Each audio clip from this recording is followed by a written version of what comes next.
प्रथम का master plan हुआ फेल। दुल्हन के घूंघट से निकली ज्योति भाभी, निहारिका का खौफनाक जाल। मुख्य किरदार और स्थिति। प्रथम, जो खुद को बेगुनाह साबित करने के लिए पुलिस के सामने दुल्हन का घूंघट उठाने जा रहा था। इंस्पेक्टर और पंडित के भेष में पुलिस, जो निहारिका के मर्डर केस की तफ्तीश करने शादी के मंडप में पहुंचे हैं। ज्योति भाभी, जो अनजाने में या किसी खौफ की वजह से निहारिका का लाल जोड़ा पहनकर मंडप में बैठ गईं। राध्या, जो बालकनी से ये सब देख रही है और पूरी तरह सदमे में है। निहारिका और उसकी माँ, जो छुपकर ये सारा तमाशा देख रही हैं और अपनी जीत पर मुस्कुरा रही हैं। भाग 1। मंडप पर तनाव और प्रथम का अटूट भरोसा। शहनाइयों की आवाज़ गूंज रही थी, लेकिन उस आवाज़ में शादी की खुशी से ज्यादा एक अजीब सा खौफ और सस्पेंस घुला हुआ था। मन अति सुंदर के आज के इस बेहद खास एपिसोड की शुरुआत वहीं से होती है, जहां पूरा परिवार, पुलिस और कानून के रखवाले आमने सामने खड़े हैं। प्रथम मंडप के बीचों बीच खड़ा था। उसके चेहरे पर इस समय घबराहट नहीं, बल्कि एक अजीब सा आत्मविश्वास था। पिछले कई दिनों से प्रथम पर निहारिका की हत्या का, उसे गायब करने का और तरह तरह के संगीन आरोप लग रहे थे। पूरा समाज, पुलिस और यहाँ तक कि उसके अपने भी उस पर शक की उंगलियां उठा रहे थे। लेकिन प्रथम जानता था कि सत्य को परेशान किया जा सकता है, पराजित नहीं। प्रथम ने सामने खड़े कड़क मिजाज पुलिस इंस्पेक्टर की तरफ देखा और गहरी सांस लेते हुए कहा, इंस्पेक्टर साहब, बहुत हो चुका कानून का खेल और बहुत हो चुके आप लोगों के बेबुनियाद आरोप। आज इसी वक्त इस पूरे समाज और कानून के सामने दूध का दूध और पानी का पानी हो जाएगा। आप सब जिस निहारिका को मरा हुआ समझ रहे हैं, जिसके कत्ल का इल्जाम आप मेरे सिर मढ़ने आए हैं, वो कहीं नहीं गई है। वो जिंदा है, और वो कहीं और नहीं बल्कि इसी मंडप में दुल्हन के जोड़े में मेरे सामने बैठी है। प्रथम की ये बात सुनते ही पूरे घर के लोग चौंक गए। माँ, दादी और बाकी रिश्तेदारों के चेहरे पर एक उम्मीद की किरण जागी, लेकिन साथ ही एक गहरा सस्पेंस भी पैदा हो गया। क्या वाकई निहारिका जिंदा है? क्या वाकई प्रथम आज खुद को बेगुनाह साबित कर देगा? भाग 2। इंस्पेक्टर की चेतावनी और राध्या का डर। इंस्पेक्टर ने प्रथम की बात सुनकर अपनी मूंछों पर ताव दिया और बेहद कड़े लहजे में कहा, देखो प्रथम, कानून के साथ खिलवाड़ करने की कोशिश मत करो। हमारे पास पुख्ता सबूत हैं कि निहारिका के साथ कुछ बहुत गलत हुआ है। अगर तुम अपनी सजा से बचने के लिए यहाँ किसी भी दूसरी लड़की को खड़ा करके नाटक रच रहे हो, तो याद रखना, तुम्हारी सजा दोगुनी हो जाएगी। तभी मंडप में पंडित जी के भेष में बैठा एक और शख्स खड़ा होता है। वो कोई और नहीं बल्कि पुलिस का ही एक अंडरकवर इंस्पेक्टर था, जो शादी के रस्मों पर नजर रखने के लिए भेष बदलकर बैठा हुआ था। उसने अपने नकली दाढ़ी मूंछ को थोड़ा संभालते हुए प्रथम को खरी खोटी सुनाना शुरू कर दिया। अरे ओ लड़के, बहुत बड़ी बड़ी बातें कर रहा है तू। हम यहाँ कोई तमाशा देखने नहीं आए हैं। कानून की आंखें बहुत तेज होती हैं। अगर घूंघट के पीछे निहारिका नहीं निकली तो सीधा हवालात की चक्की पीसने के लिए तैयार हो जा। हमें बेवकूफ़ समझना बंद कर। इस दौरान घर की ऊपरी मंजिल पर छत की बालकनी से राध्या ये सारा मंजर देख रही थी। उसके हाथों में कुछ कपड़े थे जिन्हें वो सूखने के लिए डालने आई थी, या शायद शादी की रस्मों का कोई सामान था। जैसे ही उसने नीचे चल रहा ये हाई वोल्टेज ड्रामा देखा, उसकी धड़कनें तेज हो गईं। राध्या मन ही मन दुआ कर रही थी कि काश प्रथम की बात सच हो जाए। काश घूंघट के पीछे निहारिका ही हो, ताकि प्रथम पर लगे सारे दाग धुल जाएं और उनका परिवार इस भयानक मुसीबत से बाहर निकल आए। डर के मारे राध्या के हाथ कांप रहे थे।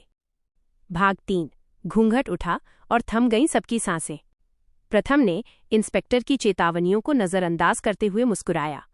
उसे अपने किए पर और अपनी आंखों पर पूरा भरोसा था। उसने दुल्हन की तरफ कदम बढ़ाए। दुल्हन लाल जोड़े में लंबे घूंघट के पीछे पूरी तरह शांत बैठी थी। उसका चेहरा बिल्कुल नजर नहीं आ रहा था।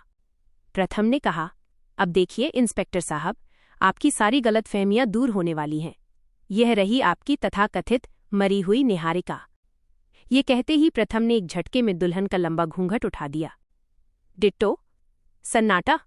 जैसे ही घूंघट हटा, मंडप में मौजूद हर एक शख्स की सांसें जहां की तहां थम गईं। ऐसा सन्नाटा छा गया जिसकी कल्पना किसी ने सपने में भी नहीं की थी। प्रथम के चेहरे की वो आत्मविश्वास वाली मुस्कान पल भर में गायब हो गई।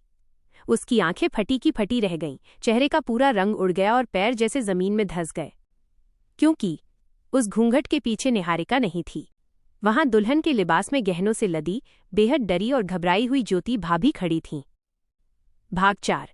बालकनी से छूटे कपड़े, उड़ गए सबके होश। जैसे ही नीचे ज्योति भाभी का चेहरा सामने आया, ऊपर बालकनी में खड़ी राध्या को इतना बड़ा झटका लगा कि उसके हाथों से पकड़े हुए कपड़े छूटकर नीचे गिर गए। राध्या का मुंह खुला का खुला रह गया। उसे अपनी आंखों पर यकीन नहीं हो रहा था। वो मन ही मन सोचने लगी, ये कैसे हो सकता है? ज्योति भाभी वहां दुल्हन की जगह कैसे बैठ गईं? निहारिका कहाँ है? और आखिरी वक्त पर ये इतना बड़ा खेल किसने पलट दिया? इधर मंडप में इंस्पेक्टर भी पूरी तरह हैरान रह गया। वह कभी प्रथम को देखता तो कभी ज्योति भाभी को। पूरा परिवार एक दूसरे का चेहरा ताकने लगा। किसी को कुछ समझ नहीं आ रहा था कि ये क्या तमाशा चल रहा है।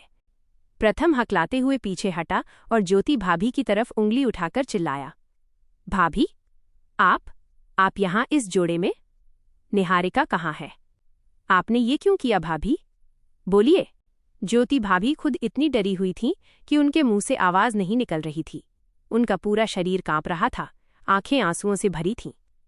ऐसा साफ लग रहा था कि ज्योति भाभी को सच बताए बिना किसी बहुत बड़ी मजबूरी या खौफ के तहत इस पूरे खेल का हिस्सा बना दिया गया था। उन्हें इस साजिश में जिंदा मोहरे की तरह इस्तेमाल किया गया था। भाग 5, कानून का शिकंजा और निहारिका की शातिर मुस्कान।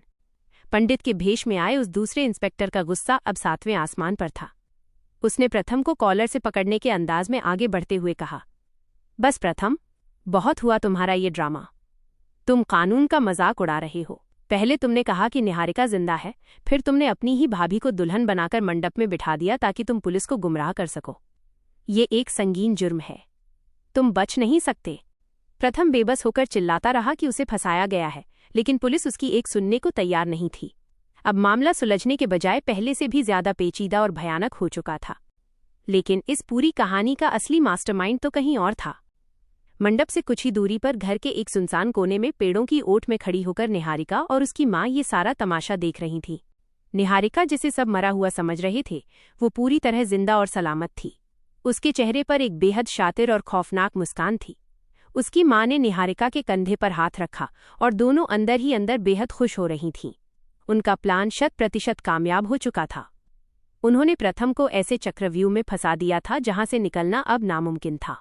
निहारिका ने धीरे से अपनी माँ से कहा, देखा माँ, प्रथम को लगा था कि वो आज खुद को बेगुनाह साबित कर देगा, लेकिन उसे क्या पता था कि खेल की बाजी तो मैंने बहुत पहले ही पलट दी थी।